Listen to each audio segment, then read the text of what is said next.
Desculpa, eu era o melhor entregador de panfleto do Farol. Porque eu era o único que entregava todos os panfletos. O resto a molecada jogava no bueiro.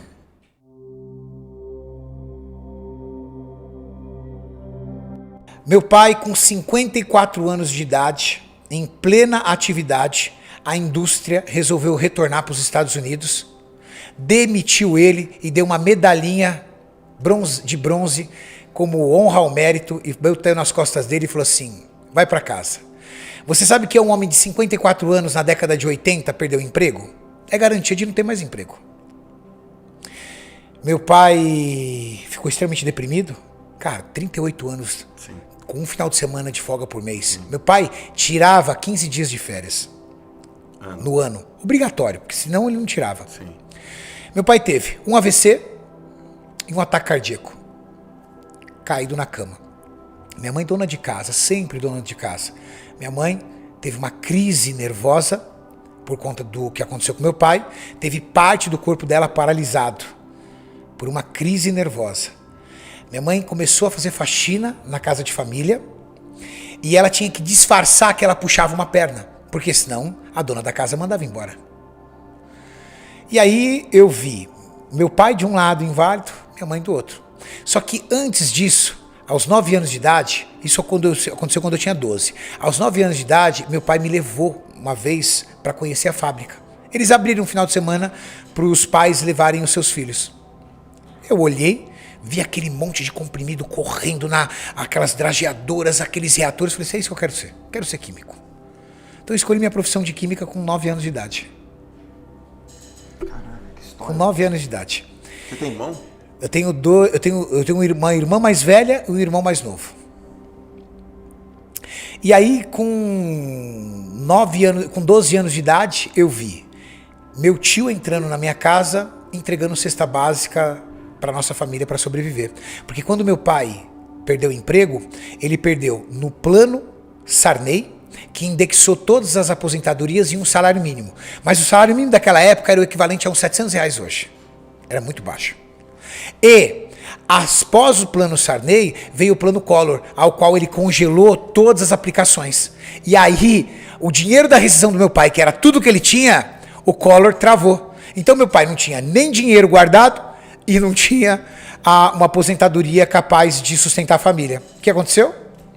Ele virou uma pessoa inválida na cama, minha mãe foi trabalhar em faxina e os meus tios, meus parentes, entregando cesta básica pra gente ajudar, para nos ajudar. Esse foi o panorama que eu cresci aos 12 anos de idade. Com 11 para 12 anos de idade eu fui pra rua, minha mãe, graças a Deus, conseguiu um trabalho para mim entregar panfleto no Farol, da inauguração de um shopping. E aí, cara, desculpa, eu era o melhor entregador de panfleto do Farol, porque eu era o único que entregava todos os panfletos. O resto a molecada jogava no bueiro. E eu entregava com uma excelência aquilo, por quê? Porque eu não podia perder aquele trabalho. Porque se eu perdesse aquele trabalho, eu sabia que eu ia ver minha mãe de joelho, no rádio, na oração do meio-dia do Paulo Barbosa, chorando para as coisas melhorarem. E eu não queria ver minha mãe chorando. E dentro da mentalidade infantil que eu tinha, eu acreditava que aquele dinheiro seria capaz de ajudar a minha mãe ao ponto de ela não poder chorar mais. A coisa que mais torturava a mim e meu irmão em especial era ver a minha mãe chorando, debruçada naquele rádio. Eu nem sei se o Paulo Barbosa ainda é vivo, mas rapaz, eu tinha um pânico quando chegava próximo ao meio-dia. Porque eu sabia que eu ia ver minha mãe dobrada de joelho chorando, pedindo para as coisas melhorarem. Eu era o melhor entregador de panfleto. Rapidamente eu deixei de ser entregador de panfleto e consegui, aos 12 para 13 anos de idade, um emprego de office boy num escritório de contabilidade, arranjado, porque você não pode trabalhar nessa idade. A gente está falando da década de 90. 14 anos de idade eu tirei carteira de trabalho. Só que aos 14 anos de idade eu também consegui passar num curso técnico. Eu saí do primeiro grau e fui aprovado num curso técnico. Fui o melhor aluno no primeiro grau. Minha mãe deve ter ainda o troféuzinho dela. Minha mãe falecida esse ano, mas minha mãe deve ter guardado ainda na casa dela o troféuzinho que eu tinha de melhor aluno do primeiro grau. Isso me rendeu passar num curso técnico em Química. Com 14 anos eu entrei no curso técnico em Química. Com os mesmos 14 anos de idade, eu fui pra rua. Eu varri o centro da cidade, nas agências de emprego, tentando uma vaga para estagiar em química, em técnica em química, mas eu tinha acabado de começar o curso. Não dava para fazer estágio ainda. Mas eu consegui uma vaga de auxiliar de laboratório. Lavar vidraria no laboratório. Lavando vidraria no laboratório, eu rendo aí meus créditos a um rapaz chamado Pedrinho, o chefe do laboratório. Esse cara foi um salvador da minha vida. Porque ele chegou e falou assim: garoto, você tem muita vontade. Eu vou ensinar você muitas coisas da área química. E o cara que lavava vidro começou a fazer análise dentro de bancada de laboratório. Ele me ensinou muita coisa. Muita. O que ele me ensinou me permitiu que aos 15 anos de idade eu entrasse numa multinacional cosmética. E ali eu fui desenvolvendo meu trabalho até os meus 18 para 19 anos de idade, quando nessa multinacional o meu diretor conseguiu emprego numa outra multinacional, que era um laboratório de controle de qualidade, e me levou junto. E aí eu fui para esse laboratório, assumi uma área e eu tinha uma chefe que me odeia até hoje. Eu nunca mais a vi, mas eu acho que ela me odeia até hoje. Por quê? Porque eu comecei a trabalhar juntamente com ela e eu tomei conta do setor dela, todo. Tudo que tinha ali de aprendizado e de parte técnica, eu fui puxando. E o que aconteceu para ela? Ela entrou numa zona de conforto. E aí ela empurrou tudo para mim, eu entregava tudo, só assinava. Ela só assinava, só assinava, só assinava, só assinava. E aí? E aí um dia ela saiu de férias. E ali a turma... Quando ela saiu de férias, aí o meu diretor percebeu que os 30 dias de férias ela não fez falta nenhuma. Eu devia ganhar uns R$2.500, R$3.000, ela ganhava uns 10. Aí eu dei conta dos 30 dias. E aí quando ela retornou, voltou pro posto dela, continuou trabalhando. E aí ela continuou executando as atividades dela e aí eu subi no meu chefe e falei pro meu chefe: olha, preciso ir embora. Ele falou: por quê? Eu falei assim: porque sou eu que faço tudo aqui, só que eu não tenho reconhecimento. Aí ele falou assim: não vai embora, tenha paciência. Só falou isso pra mim.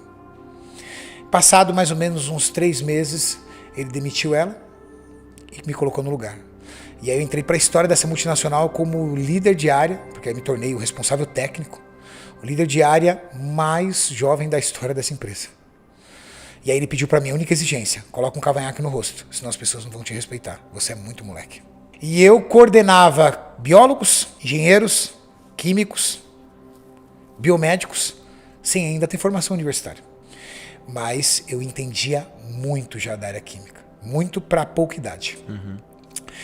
Continuei desenvolvendo, continuei fazendo meu trabalho, continuei estudando e assumi várias áreas de lá. Os anos foram se passando e eu fui desenvolvendo dentro da empresa e assumi o cargo de químico responsável da empresa inteira. Fiquei abaixo somente do meu diretor. Meu diretor era militar, ex-militar, severo, Joel, bravo. Um dia surgiu um belo de um curso para ser feito no Rio de Janeiro.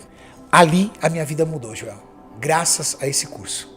Surgiu um curso e eu era o primeiro a chegar e o último a sair da empresa. E era o cara que dominava todos os processos. O que todo mundo na empresa concluiu? Quem ia fazer o curso? Eu. Até eu acreditava que eu ia fazer. Eis que o meu diretor selecionou uma das minhas assistentes. Cara, aquilo apertou meu coração de um jeito que eu não aguentei e fui encarar o homem. O homem era bravo, mas eu fui encarar o homem.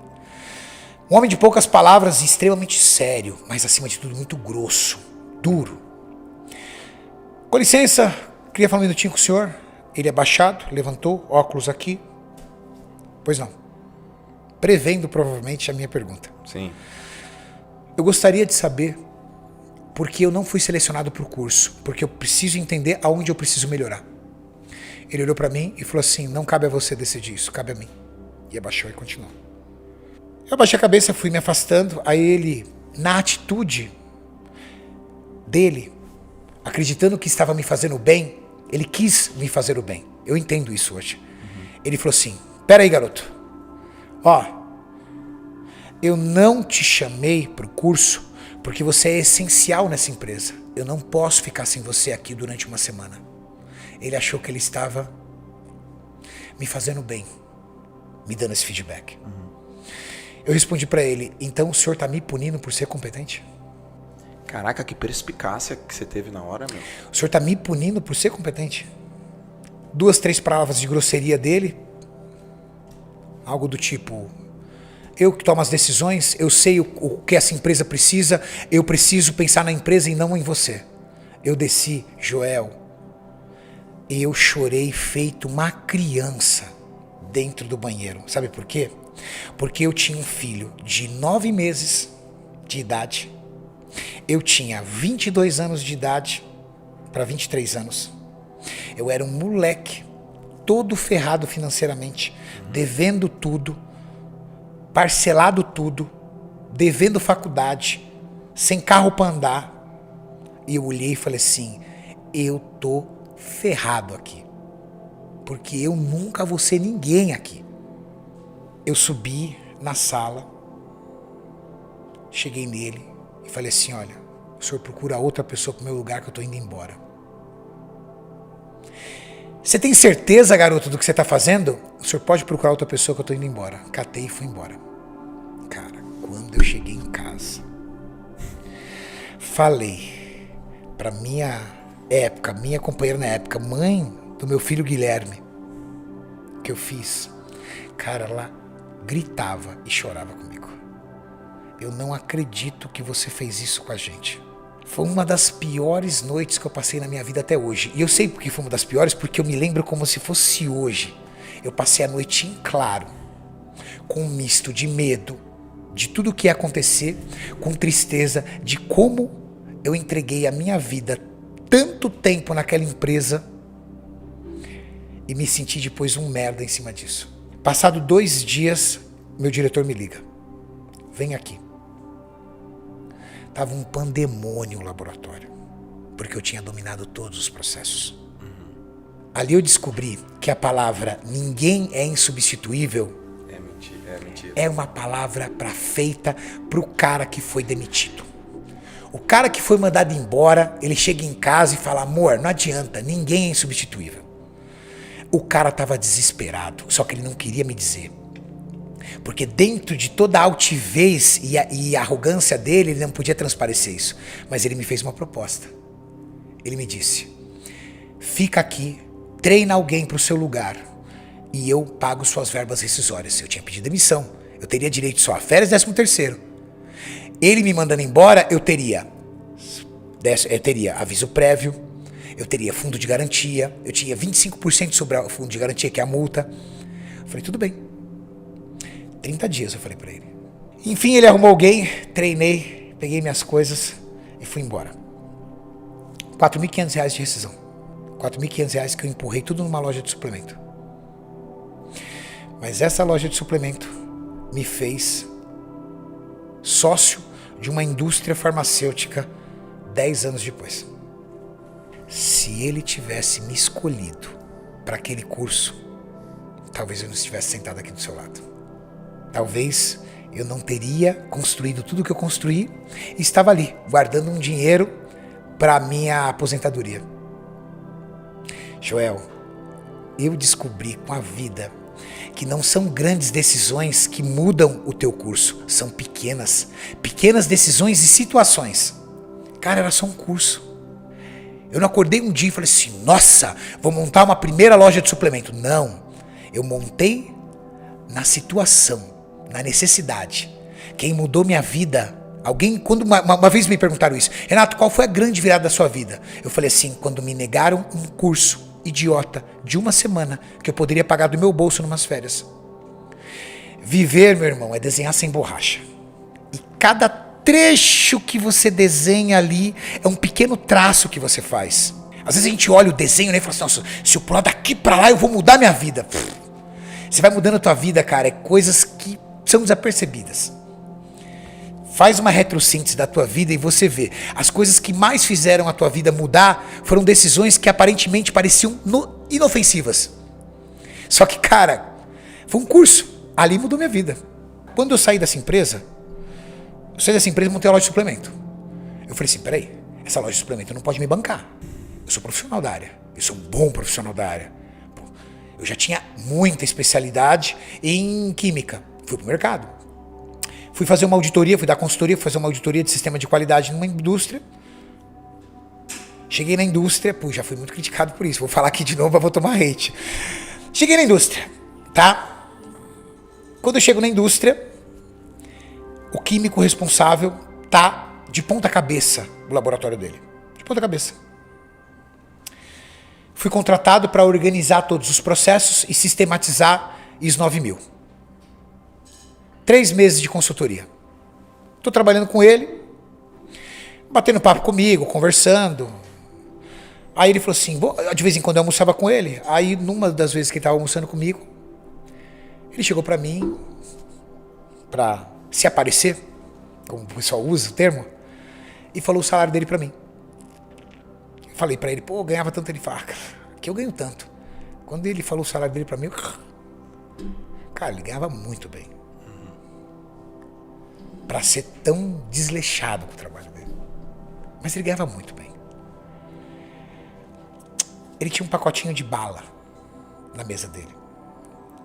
Aí eu descobri por que o pacotinho de bala. Porque depois do almoço, eu olhei e falei assim, tá entendido. Ele não vai conseguir organizar. Organizei todo o setor. Deixei o setor totalmente alinhado. Terminado a consultoria, cheguei para os sócios, para os diretores, e falei assim, olha, tá tudo organizado, mas eu tenho uma proposta para vocês. Se vocês quiserem, eu trabalho de funcionário para vocês. Eu assumo a responsabilidade técnica da empresa. Qual foi a visão que você teve aí? A visão era o cargo dele. Entendi. Por isso que a galera bate em mim toda vez que eu conto essa história. Mas não é o cargo dele pela inveja. É o cargo dele por me sentir mais capaz do que ele de fazer algo. Te entendo. Entende? Já tive isso também. Meu amigo, a minha situação, da onde eu vim, da necessidade que eu vim, pra mim, oportunidade é um baixinho careca que passa correndo. Eu tinha ali a oportunidade de mostrar o meu trabalho. Eu mostrei. Eu tinha ali a oportunidade de ter um emprego e eu com um filho de 10 meses, numa situação terrível. E o cara cagando pro trabalho dele. Eu falei, se vocês quiserem, eu trabalho de funcionário. Não tenho interesse em manter meu trabalho como consultoria. Eu quero um emprego. Preciso do emprego, preciso de segurança na situação que eu tô agora. Uhum. E aí fui embora. Passado uns 2 meses, ela me ligou. Eram 2 sócios. Me ligou e falou assim, vamos almoçar? Vamos. Almocei com os 2 sócios, falou assim, você está contratado. Demitiram ele, me colocaram no lugar. Aí eu consegui sistematizar a empresa inteira. Conquistamos na época o sistema ISO 9000. Funcionário dessa empresa. Com uma loja de suplemento. Falei, opa, aqui agora, com esse salário, com essa grana, com esse emprego, eu consigo manter minhas contas. E aí, dinheiro na loja de suplemento. Segunda loja de suplemento, com dinheiro feito da primeira. Terceira loja de suplemento, com dinheiro feito das 2. Durante 5 anos das minhas lojas, eu praticamente não fiz retirada nenhuma. Só deixando dinheiro lá. Eu fiquei viciado em estoque. Comprava só à vista. Fui girando. E aí foi muito interessante, porque com 22 anos de idade, eu estava nesse perrengue. Com 22 anos de idade, mais ou menos, para 23 anos eu estava nesse perrengue. E aí tive todo um processo de término com a mãe do meu filho, tudo tal. Não tinha onde morar. Fui morar de favor num porão de uma academia. Então eu cheguei num momento que eu estava ferrado, devendo, cheque sem fundo, caramba 4, com meus 20 e poucos anos. Com 27 eu já tinha feito meu primeiro $1 milhão. Só que é $1 milhão com o dólar a 1,80. Não é esse milhão sem vergonha de agora. Sim. De dólar a 5,40. Sim. Com 30 anos de idade eu comprei 50% da fábrica. Que eu era funcionário. 50. Então, eu fiz em 7 anos, eu fiz uma jornada que talvez as pessoas demorariam a vida inteira.